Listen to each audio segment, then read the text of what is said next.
For better or for worse, we're going to be a little improved. I think in 2012 our official number is 2.2%. So this is going to be another year of very modest growth. Not the end of the world, but certainly not a rate of growth where you can sustainably reduce the unemployment that is out there. You know, we had 8.2 million people lose their jobs in this last recession. We have about 125,000 people every month coming into the workforce, new entrants. So, for instance, in the employment report for December, 200,000 jobs were added. Well, you know, it's going to take a long time to make a dent in the 8.2 million people that lost their jobs. So I think the economy is going to be slow. If I had to guess for 2013, it might be a little bit faster, but I think we're in a period of slow growth here.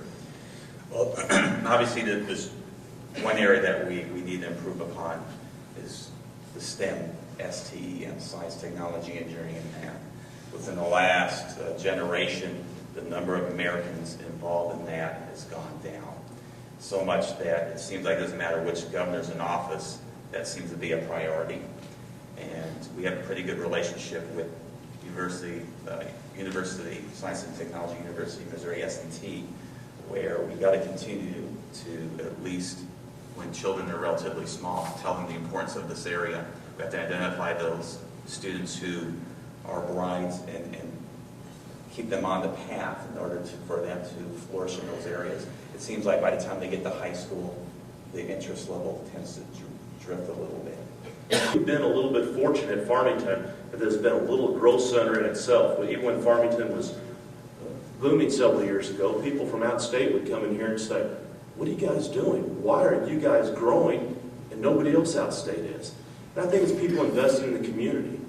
So I think it's, as I mentioned, there were 2 or 3 jobs out there that we knew of where people were on the cusp of it, but then they pulled back.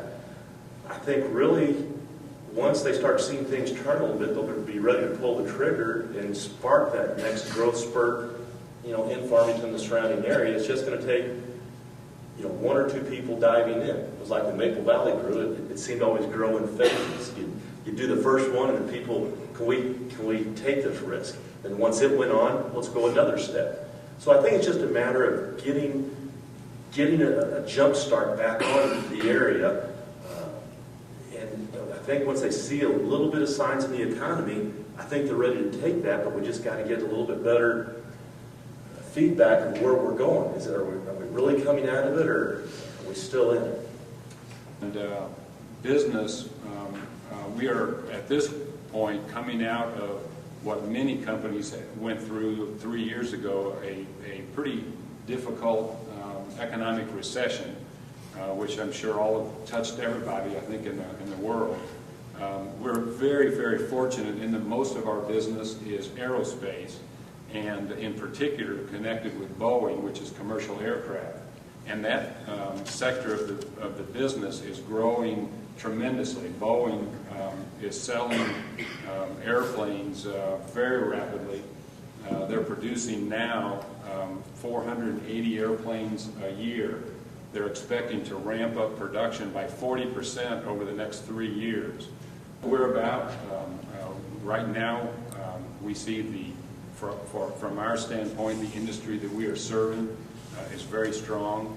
As I say, we feel very blessed to be in that industry right now. There's, of course, been times when it wasn't so pleasant, but everything goes in cycles and so on. And looking